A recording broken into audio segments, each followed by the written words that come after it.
Greetings to all 12 tribes scattered abroad, and Shabbat Shalom to everybody.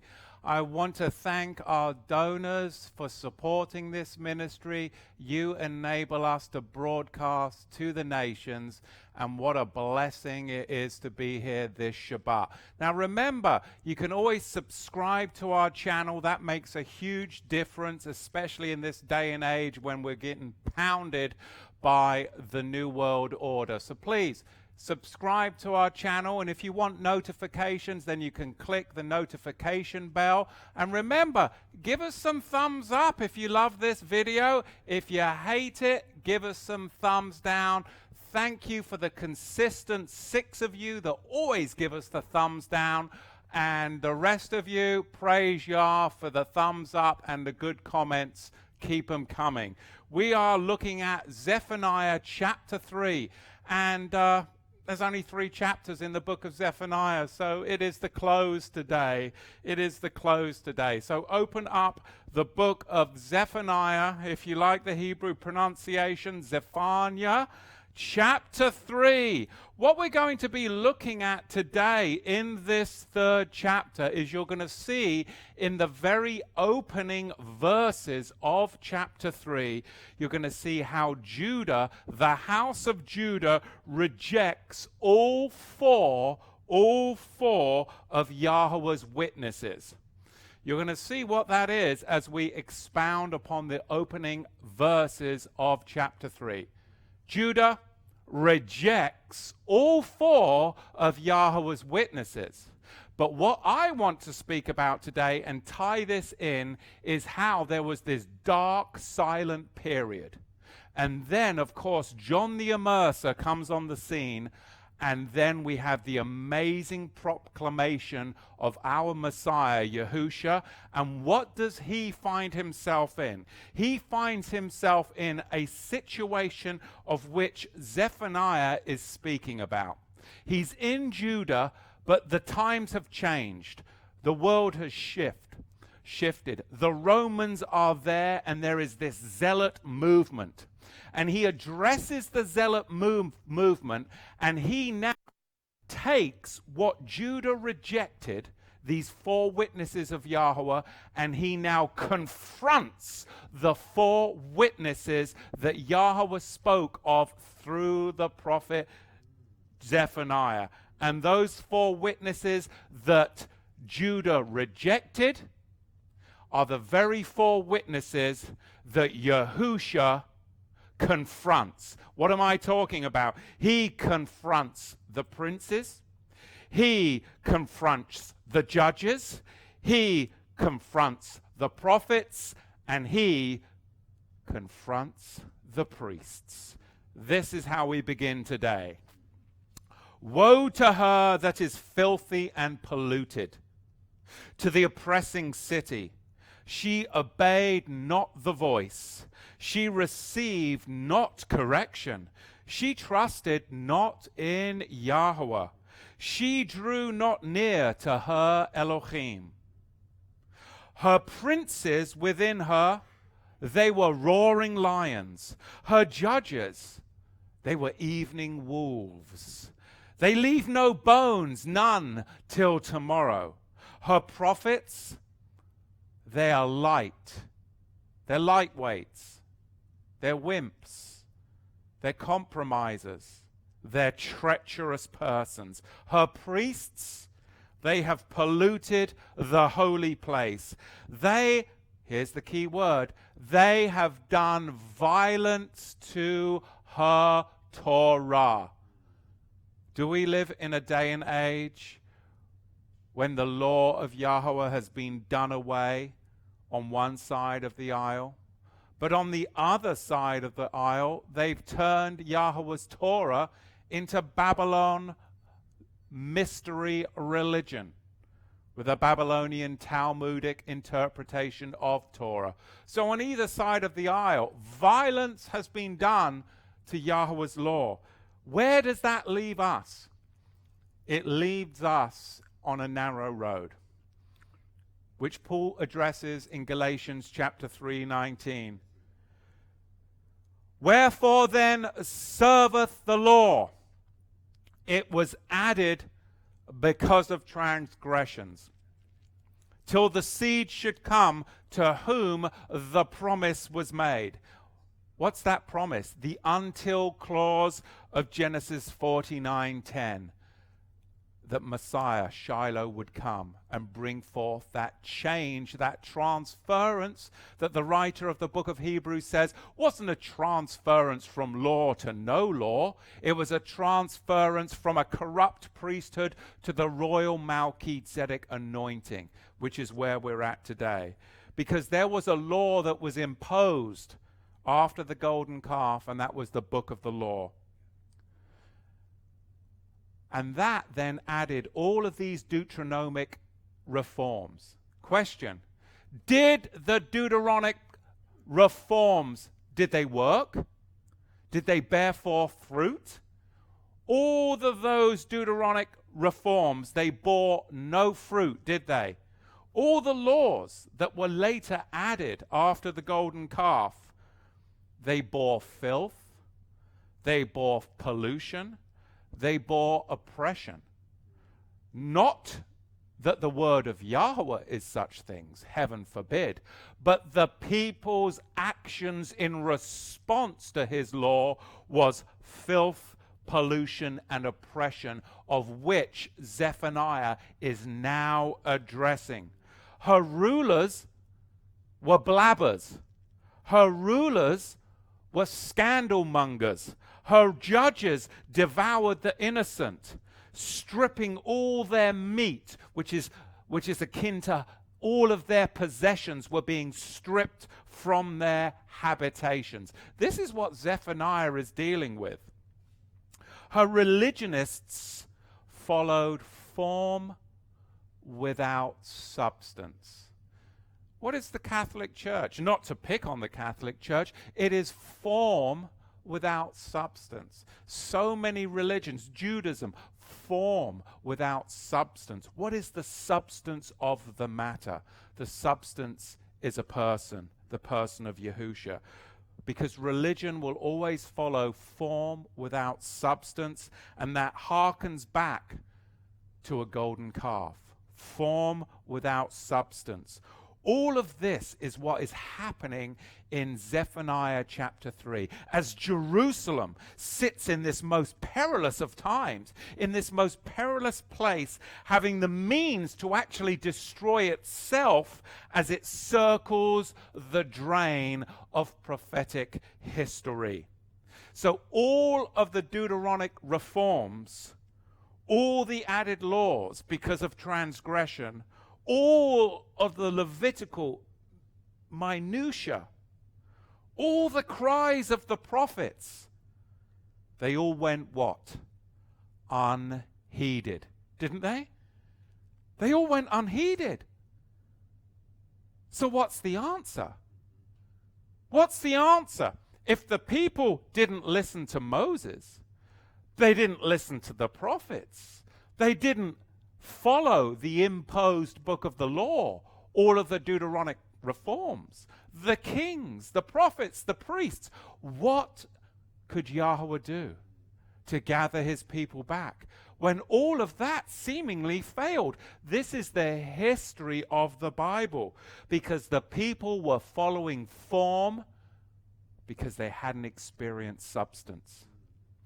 And you and I, if we don't experience the substance of Yahushua, will fall for the form, which is a form of godliness, yet denying the substance, the power, which is the resurrection.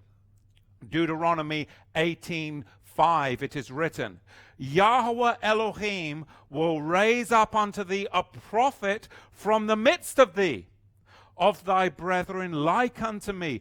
Unto him, here's the substance that you need to hearken to, I will put my words in his mouth, and he shall speak unto them all that I shall command him. So we're now moving from form to substance. And here's the prophecy. So, if the Deuteronomic reforms failed, the Levitical priesthood failed. Josiah and all of his reforms failed. The prophets' voices went unheeded. Then you end up in this dark period. And then comes forth John the Immerser. And then comes forth the Messiah Yahushua. And so he is now going to address the four witnesses that brought them into the dark period, because he's now proclaiming the light. What you failed to witness, 1, 2, 3, 4, I will now confront. 1, 2, 3, 4. This is what Zephaniah chapter 3 is all about. Confronting the princes, confronting her judges, confronting her prophets, and confronting her priests. We're going to look at the work of Yahushua and how it connects to Zephaniah chapter 3. That was a long-winded way of saying just that. Have I lost you all? Okay, all right, good. Just checking. How's the sound? Do we have good audio today? Excellent, okay. Give us a thumbs up if you love the good audio today. Come on! Everyone's always giving us a thumbs down. Oh, the audio, I can't hear. Oh, it's coming out of one speaker. Well, you know what? It's tough in the broadcasting realm. Technology and Torah to the tribes, we have this love-hate relationship. So give us a thumbs up right there and subscribe. Hebrews 7:12. Because why would we go to Hebrews 7:12? Because the Deuteronomic reforms failed. Because the words of the prophets went unheeded. Because Josiah's reforms failed. It failed. It was an epic failure, not because of Yahweh's word, but because man in his iniquity has this tendency to follow form, never apprehending the substance. And until you apprehend the substance, you will always fall for the counterfeited form. If Yahweh loves us so much that he wants to redeem us, what avenue remains for Yahweh to gain his people back? There's only one. Here it is. For the priesthood being changed, there is made, it's an absolute necessity. It is a must. Everything else failed. It is a necessity that there must be a change of the Torah. Verse 16, Melchizedek is made not after the law of the carnal commandment, but there is verily, verse 18, a disannulling of the commandment going before for the weakness and unprofitableness thereof. For the Torah, the book of the law specifically, made nothing perfect. It failed because it was form. But the bringing in of a better hope, substance, did. That's what we're talking about. So, Zephaniah chapter 3, there had to be a revision back to Yahweh's original covenanted plan, a change back to his original priesthood and his book of the covenant Torah. You and I have apprehended this, and this is no insignificant thing. It's changed my life, changed my wife's life, changed my children's life, changed our lives as a community. And for that to happen, there has to be a substantive change, not only in our lives, but in our application of law, Torah. A disannulling of the commandments that were weak because they were form, that were unable to change the people, because true change only happens when you apprehend the substance. Does that make sense? It was time to enact a better hope. In Zephaniah's day, he couldn't apprehend it. The people couldn't apprehend it. It was time to enact the better hope, to look to the prophet like unto Moshe, the seed who should come, to whom the promises were made, who could remove the carnal ordinances imposed upon them, because the time of reformation was nigh a coming. Soon it was a coming, because they had done what? They had done such violence to the law, verse 4. The book of the law they had done violence to. They didn't apprehend it. It didn't work. And we live in such a time. We live in such a time when religionists are again doing violence to the law. How so, you say? How so? Because they're either doing away with it on one side of the aisle, or they're pretending that Babylonian mysticism is the law. And that's not the law either. That is a form of the law, and we don't want form. Form fails. Substance in Yahushua is what is truth, and that has to be Melchizedek in its inception and origin. So we live in such a time. Hey, Shabbat Shalom, brother. We live in such a time when religionists are doing violence again to the law by either doing away with it on one hand, or putting you under a messianic Jewish synagogue of Satan revision of it on the other. But we need to do what to the Torah? Violence to it? No. So what is it that we do to the law? Do we get rid of it? Do we follow after the synagogue of Satan? Do we do violence to it? What do we do? There is one thing that we do to the law. Don't follow my words. Let's follow the words of the Bible. We liberate it. What does that mean? We liberate the law from form, and we liberate it by apprehending its substance. Instead, we liberate. It's a liberating law, which is your and mine Melchizedek reality. It should be, because that's life. Religionists always aspire to form without substance, which leaves a man parched, powerless, and inept in faith. Because Hebrews 11 verse 1 says, faith is the form of, no it doesn't, it says faith is the substance of things hoped for, the evidence of things not seen. It's not, faith isn't the form. Faith always is connected to substance. Does that make sense?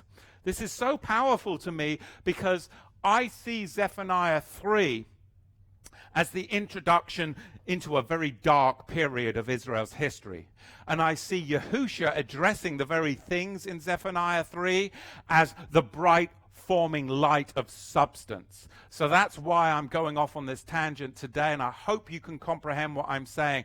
But I want us to look at the big picture of Israel's history, and then I'll relate it to where we are living today, 2,000 years on, when Yahushua confronted these four witnesses.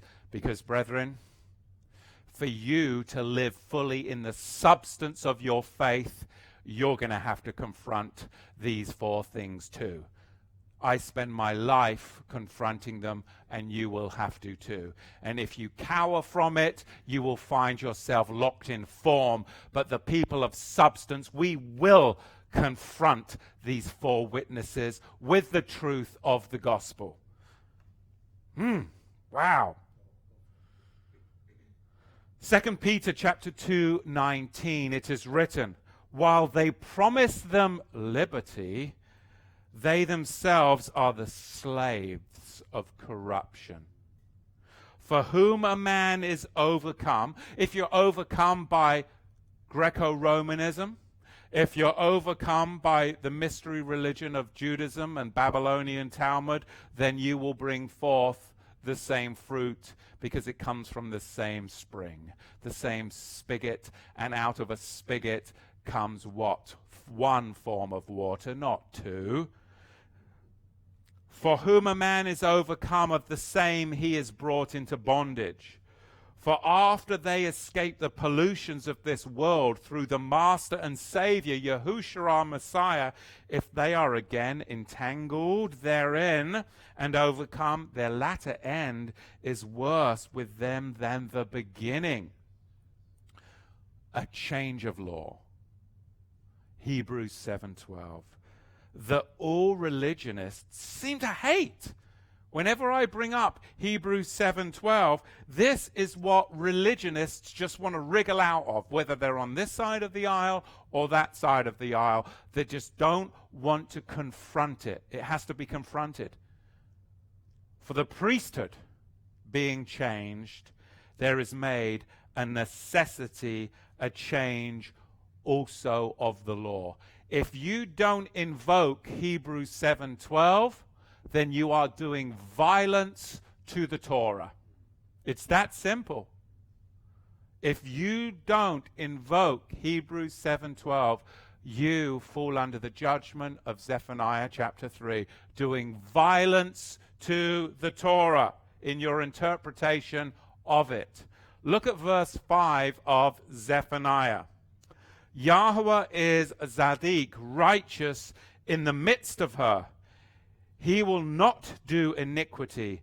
Every morning he brings his judgments to light. He fails not, but the unjust knows no shame. Have you ever done something so wicked? I know you have.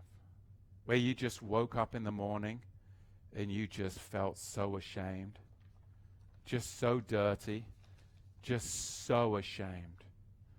Well, as nauseating as it is, still be triumphed in the fact that you were convicted.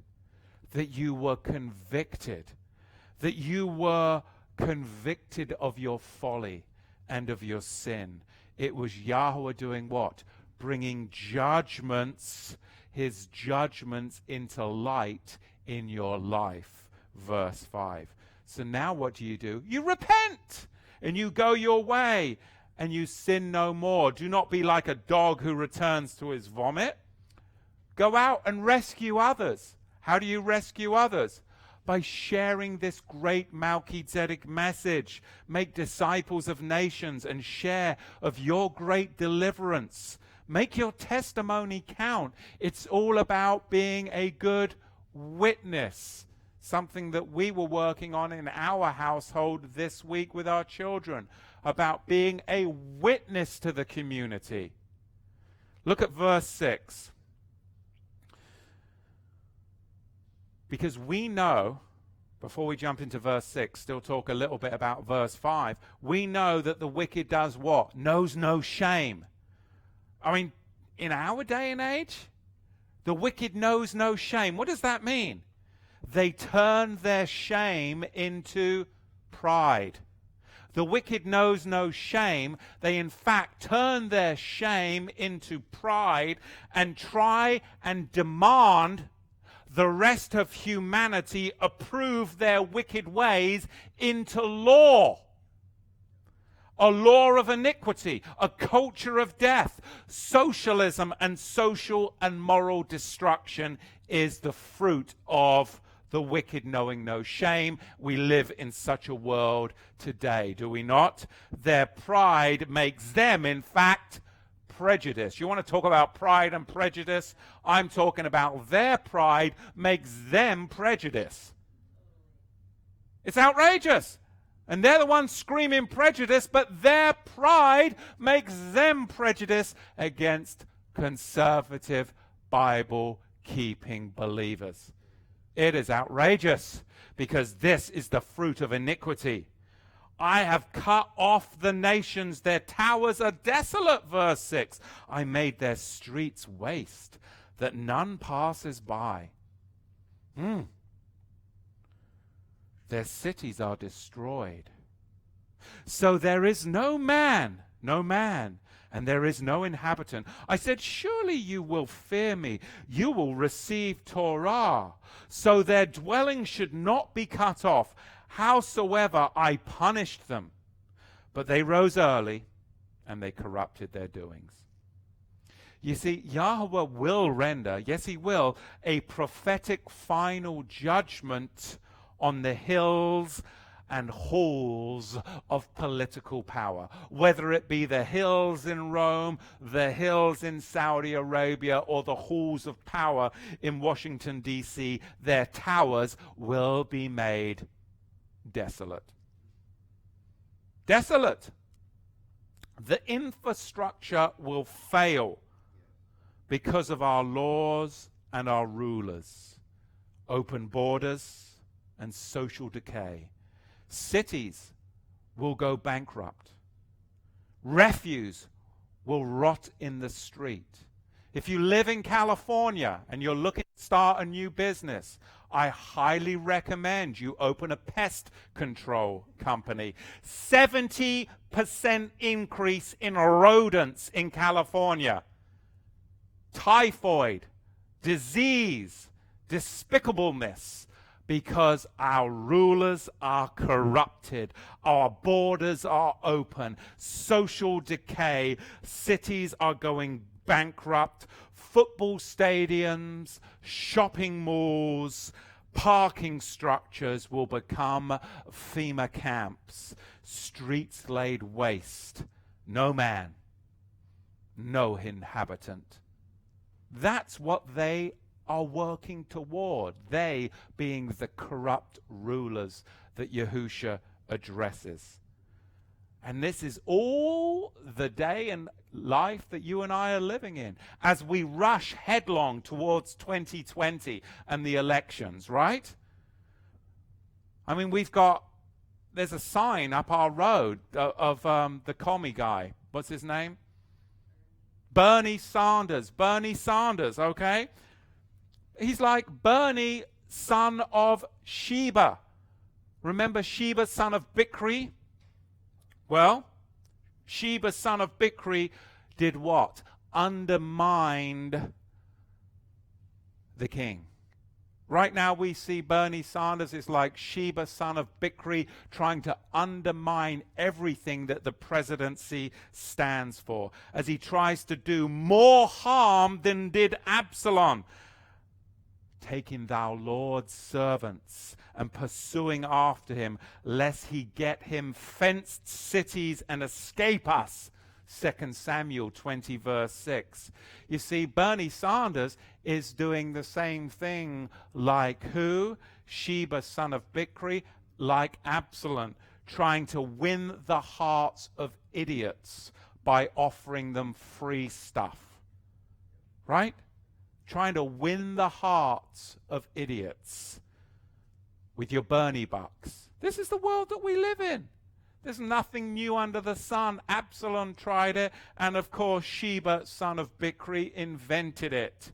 Now if Bernie gets in, what's going to happen? He's going to overrun the borders. He's going to implode the economy with his welfare state whilst nursing the millennials on the teat of Satan. That's really what we're dealing with today, as he fences up the cities, as he escapes to his Bernie bunker while everyone's trying to pass out his Bernie bucks, and people are falling for this. It's absolute chaos that he is trying to foment. But you can't tell that to the millennials because they want the Bernie bucks. This is crazy times that we're living in. And I don't mean to get all political, but actually I do. Because I love to address the reality of the world that we live in through the lens of Scripture. But we shouldn't depend on health care promised to us by our government. We shouldn't depend on Social Security and Medicare.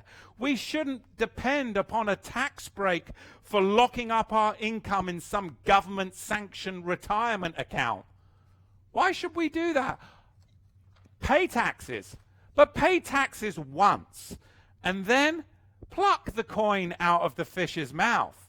I mean, do we have to get repeatedly taxed on everything? I already paid tax on it, and now I've got to pay tax on it again, and then I've got to pay.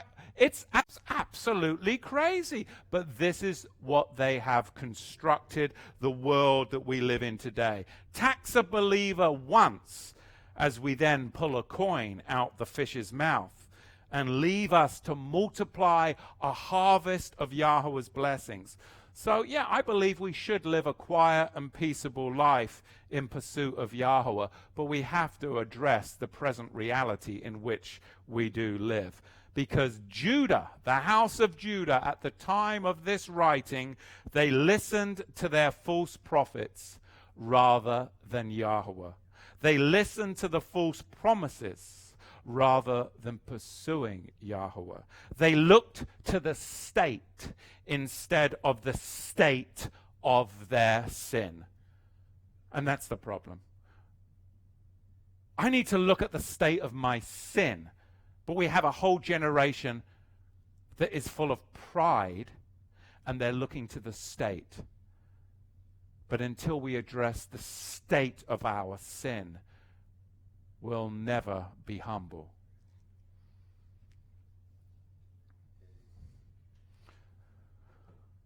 When the next house was on fire, how was it possible? How was it possible for you to sleep? The next house was on fire. How was it possible for you to sleep? Except you were extremely pig ignorant. This is what I come up against every day. Every day.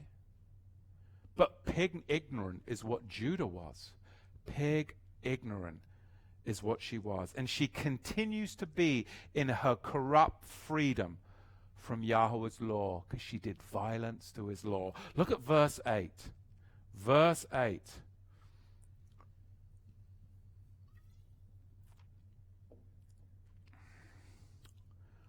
Therefore wait upon me, says Yahweh, until the day that I rise up to the plunder.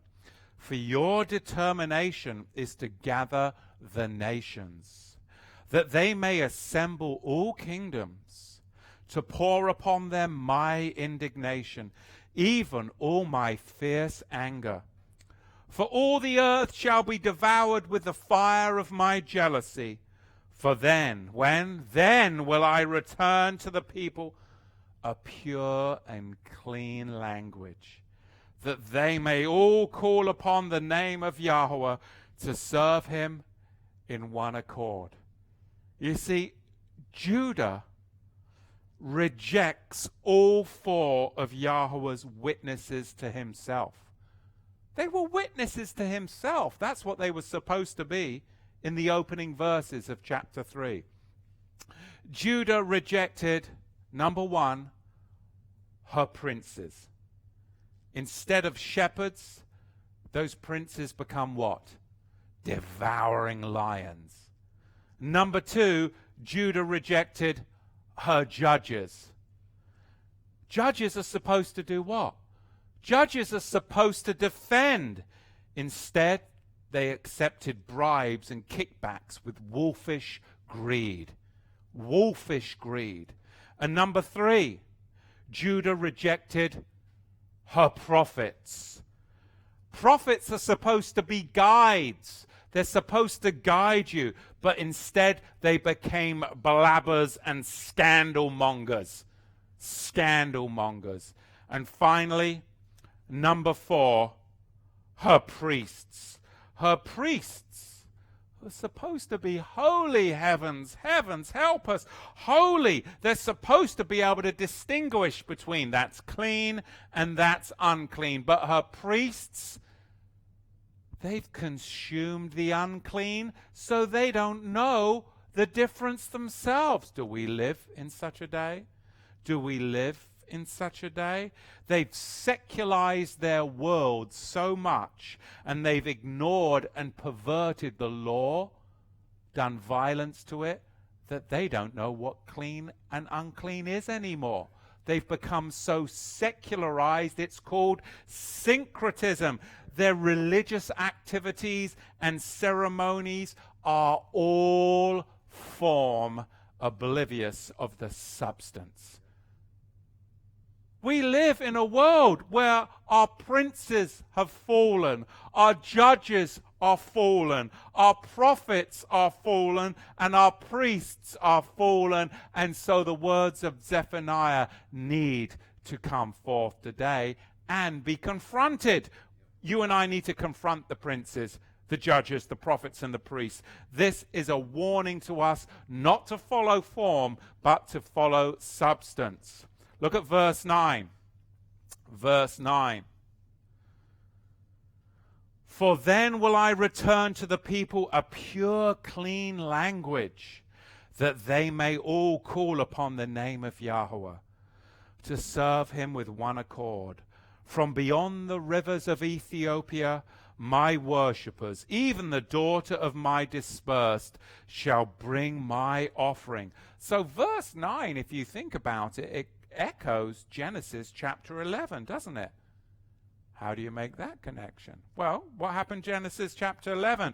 In Genesis chapter 11, Yahweh punished mankind's rebellion by confusing the languages into a babel, and he scattered them abroad. But here we have a pure language restored, and the people worship Yahweh in one accord.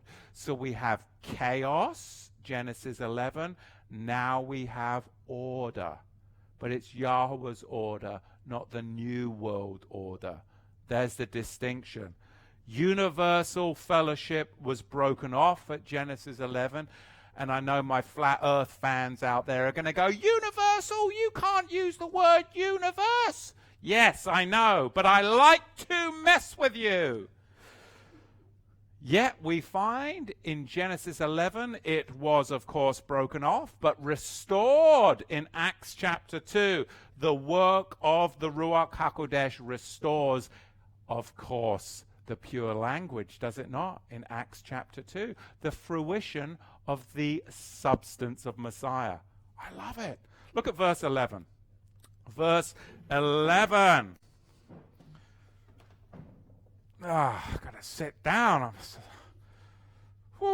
just take in the surroundings here. My goodness, sometimes it's intense being me. It's pretty intense, I've got to tell you. It really is. Woo. Good night. I've got to have a break from myself. I need a holiday from Matthew. Got my Mexican water here. I don't know how righteous that is, but hopefully it's legal. And I'm allowed to say that because I used to be an illegal immigrant. And guess what I did? Guess what this illegal immigrant did? Do you realize, I'm going to go off on a tangent because I'm taking a little break right now. In 1995, in the winter of 1995, there was a knock on my door, and I came to the door in my boxer shorts, and outside was the immigration jail van full of illegal immigrants with ICE at my front door with their guns, and I was going into that van. Do you realize that? But they didn't put me in that van because the night before, when you used to buy paper airline tickets, I'd bought an airline ticket to go and visit my mum. And I happened to be able to produce it because it was stuck to the refrigerator.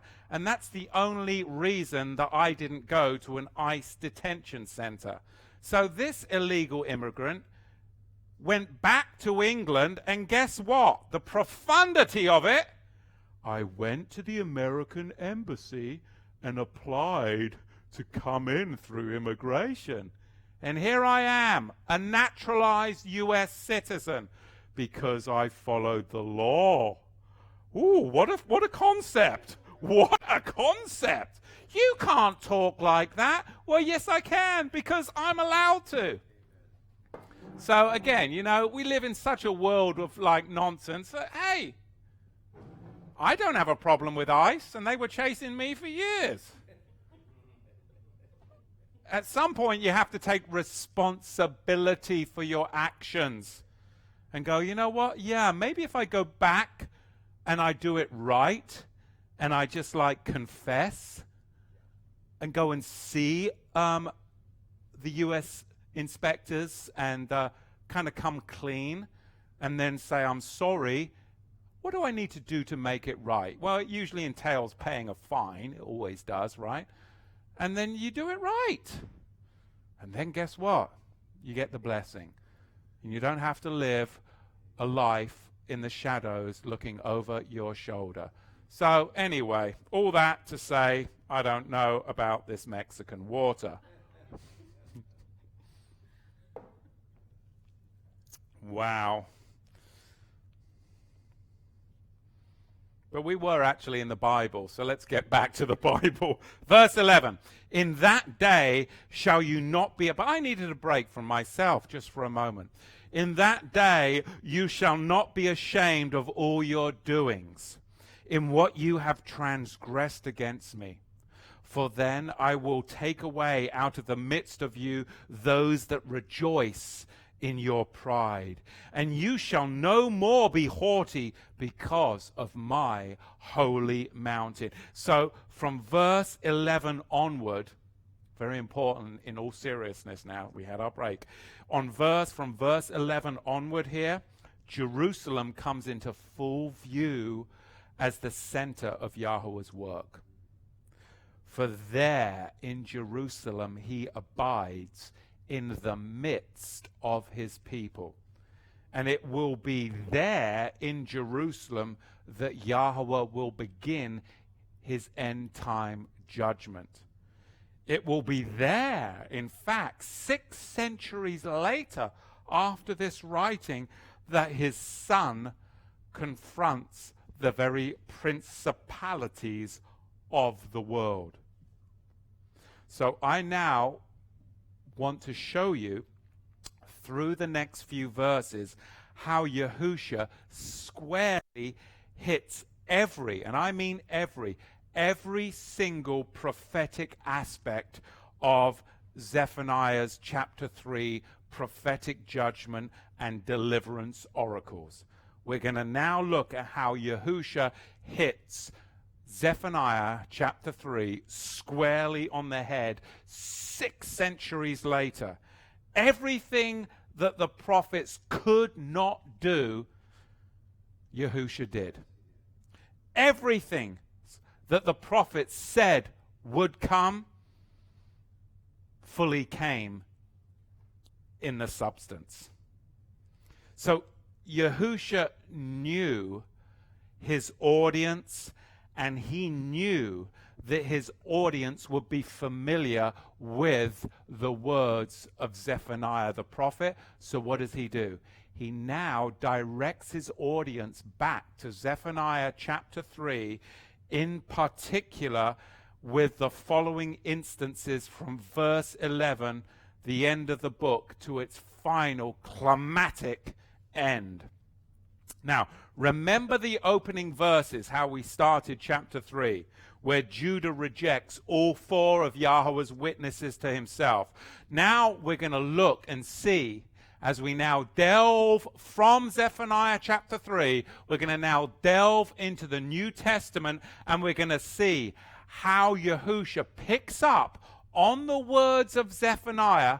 He knows that his audience are zealous. He knows that his audience sees that judgment's coming on Judah. He knows that his audience are sick of the prophets, they're false.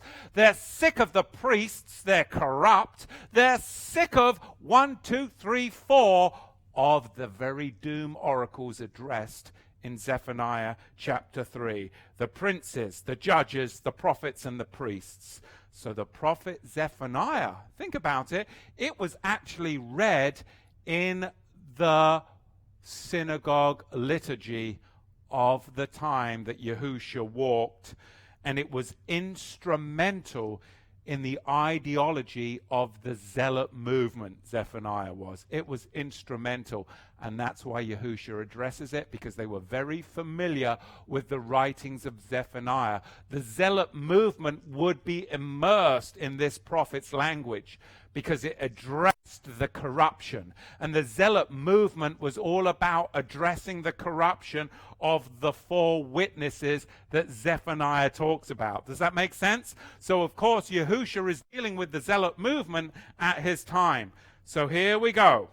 Now, number 1, turn with me to Matthew chapter 2 verse 6, and let us guess, we'll make an educated guess, on who Yahushua is addressing. Okay, I'll give it away. He's addressing the princes, the Roman and Herodian princes. He's going to address them. He's going to confront them better, confront them head on. And thou, Bethlehem, in the land of, what land? What land was Zephaniah addressing? Who was Zephaniah addressing? This is a prophetic parallel, if you can grasp it, a prophetic parallel. So, I don't want to lose anybody. I know you guys are super smart people, but sometimes we can have too much coffee like myself or whatever. And we can...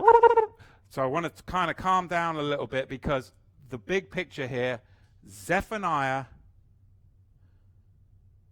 and the people of Judah and the 4 witnesses of Yahuwah, they've become corrupted, which then moves them into this dark, dark period. That's a consequence of rejecting the opening verses of Zephaniah chapter 3. So when John the Immerser brings in the light, the substance, Yahushua, he will now address the consequence of where they have been to solidify his substance, which is the connection between Zephaniah 3 and where I'm about to show you now. We're going to go with the princes. Matthew chapter 2, verse 6. And thou, Bethlehem, in the land of Judah, art not thou least among the princes of Judah. For out of thee shall come a governor that shall rule my people Israel. So what is this talking about? The Son, the substance, will judge the form, govern the wicked princes. He's addressing it. 1 Corinthians chapter 2, verse 8, which none of the princes of this world knew, for had they known it, they would have crucified the Master of glory. He addresses the princes. Number 2, Matthew 12, verse 24. He is now going to confront the judges. But when the Pharisees heard it, they said, this fellow doth not cast out devils, but by Beelzebub, the prince of devils. And if I by Beelzebub cast out devils, by whom do your children cast them out? Therefore they shall be your judges. He confronts the judges that the children of Abraham will judge, not the synagogue of Satan. Not the synagogue of Satan, because the synagogue of Satan are by Beelzebub and they've done violence to the law. Now he's going to confront the prophets, Matthew 7, verse 15. And this, of course, is a remez, a hint back to Zephaniah chapter 3. Matthew 7:15. Beware of false prophets, which come to you in sheep's clothing, but inwardly they are what? Ravenous wolves. Where do you think he got this from? Zephaniah chapter 3. This is why he's addressing it. And look at Luke 11:50. That the blood of all the prophets which was shed from the foundation of the world may be required of this generation. And then Matthew 11 verse 8. But what went ye out for ye to see? A man clothed in soft raiment? Behold, they wear soft clothing that are in kings' houses. But what went ye out for to see? A prophet? Yea, I say unto you, more than a prophet. He confronts the prophets because the substance is so much more than a prophet. And finally, number 4, Yahushua confronts her priests. Luke chapter 22, verse 52. Then Yahushua said unto the chief priests and captains of the temple and the elders which were come to him, Buy ye come out as against a thief with swords and staves? When I was daily with you in the temple, ye stretched forth no hands against me. But this is your hour. What? The hour of Zephaniah's prophecies and judgments 6 centuries before. That hour and the power of darkness. Look at Mark 15, verse 3. And the chief priests accused him of many things, but he answered nothing. For he knew that the chief priests had delivered him for envy. He confronts them all. Princes, judges, prophets, and priests.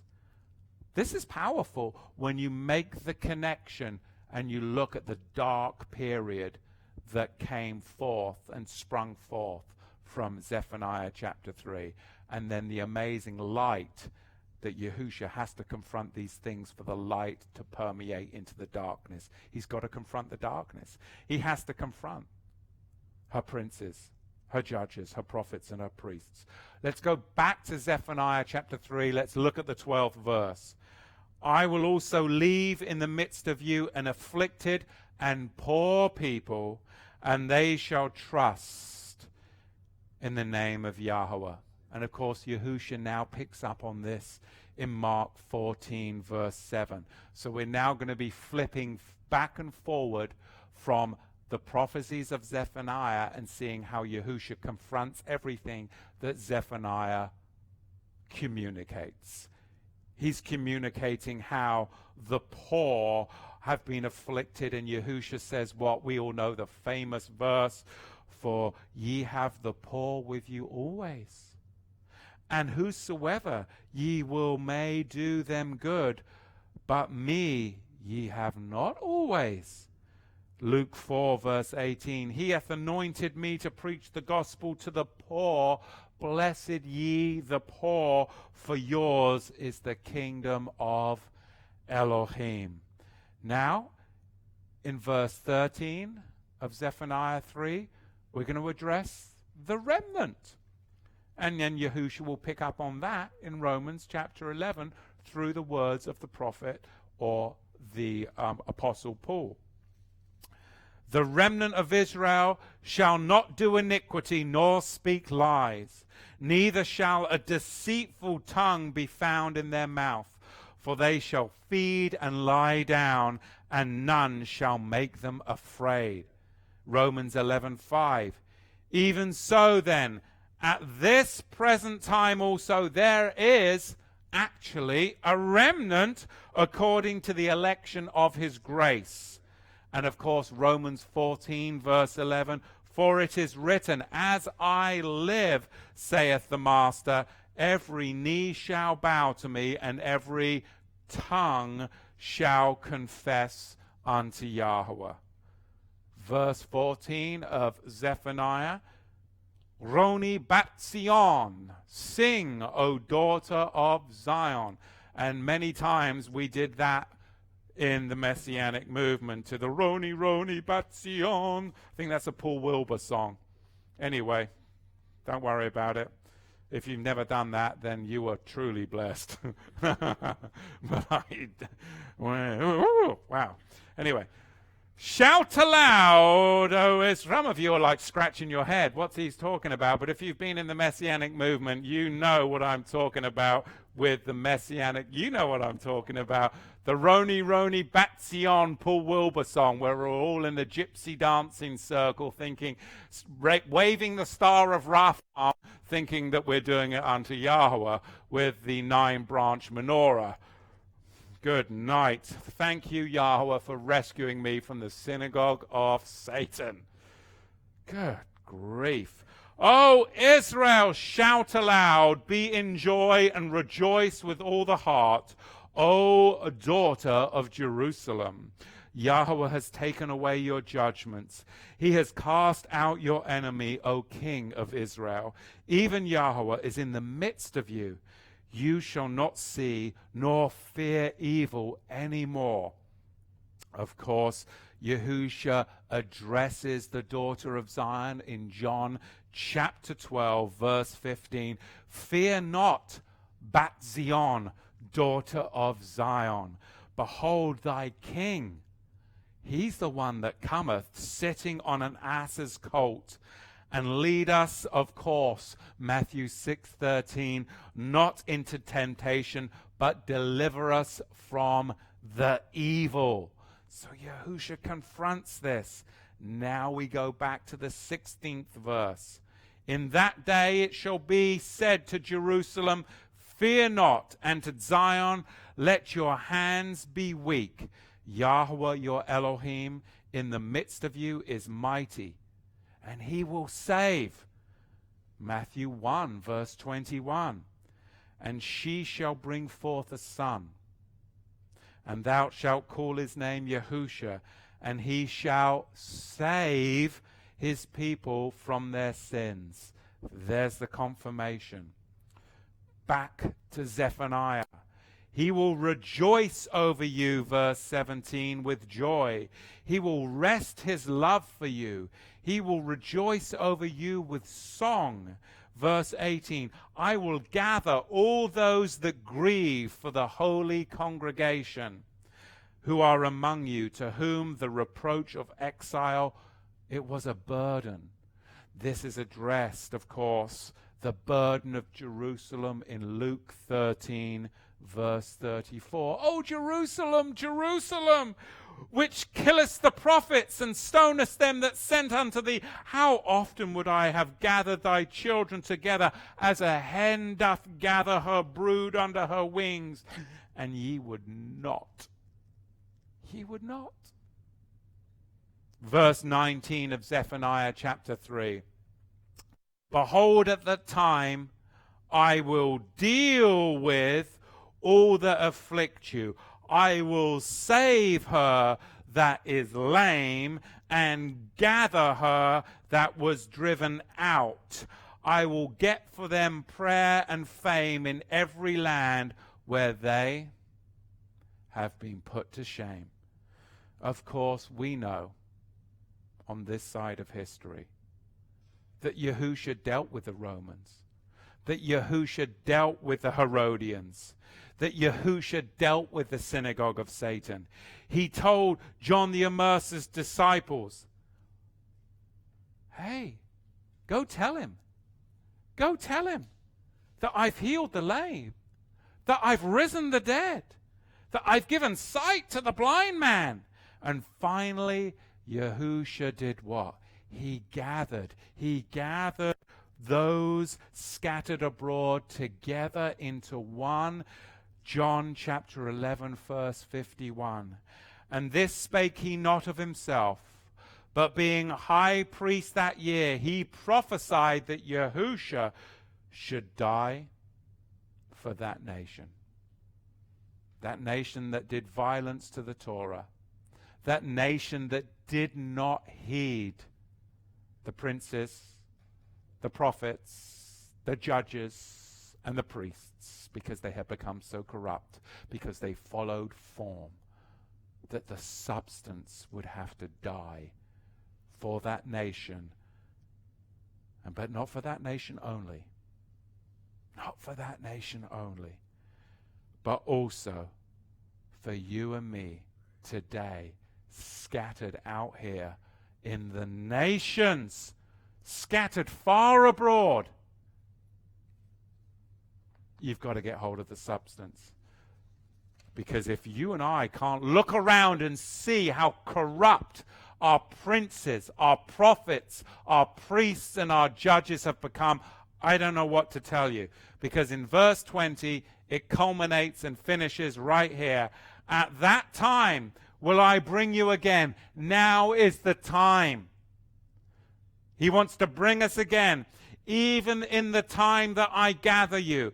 For I will make your name a prayer among all peoples of the earth, when I turn back your captivity before your eyes. Yahweh turned back my captivity before my eyes, before my wife's eyes, before your all eyes. He's turning back the captivity of Jacob. And I'll finish with Luke chapter 4, verse 18. I can't believe there's only 3 chapters to Zephaniah, because I just feel like I'm getting warmed up. I'm sure we've lost a bunch of chapters. I'm sure we have, because, he's just getting going, and I'm like, what? Luke 4, verse 18. The Spirit of Yahuwah, it is upon me, because he hath anointed me to preach the gospel to the poor. He hath sent me to heal the brokenhearted, to preach deliverance to the captives, and recovering of sight to the blind, to set at liberty those are bruised. Zephaniah 1, 2, 3. Oh, what a book of judgment.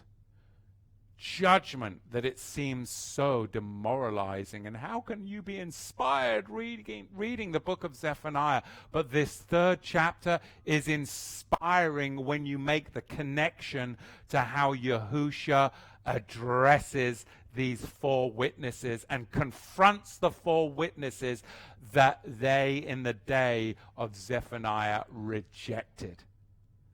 This is what inspires me, because I can see the connections. I can see that Yahushua confronted the corruption, and I feel the responsibility as a follower of Yahushua to confront the same corruption today. I truly do. So I hope that as you work through this book of Zephaniah that you're inspired, because ultimately, yes, judgment can seem so doom-ridden, but ultimately when you have the substance, you're not in bondage by the form, because you have been liberated to the righteousness of Torah. You're not following the form because you now have the substance around you. So those of you that are out there, we appreciate you tuning in right here to our Torah to the Tribes channel. We have just had such an increase lately, so please continue to subscribe to this channel and hit that notification button, and you will get notifications when we go live or do a new upload. And remember, if you like this, give us some thumbs up. If you don't, I know there's always 6 of you, but if you don't, give us some thumbs down. That's okay. I appreciate the 6 of you tuning in anyway, so you can be consistent. We have opened up the comment section, so be nice. Be nice. But if you have to be horrible, well, then, be horrible. We love the comments anyway, because at least you can have a little bit of bantering. Questions, comments here today?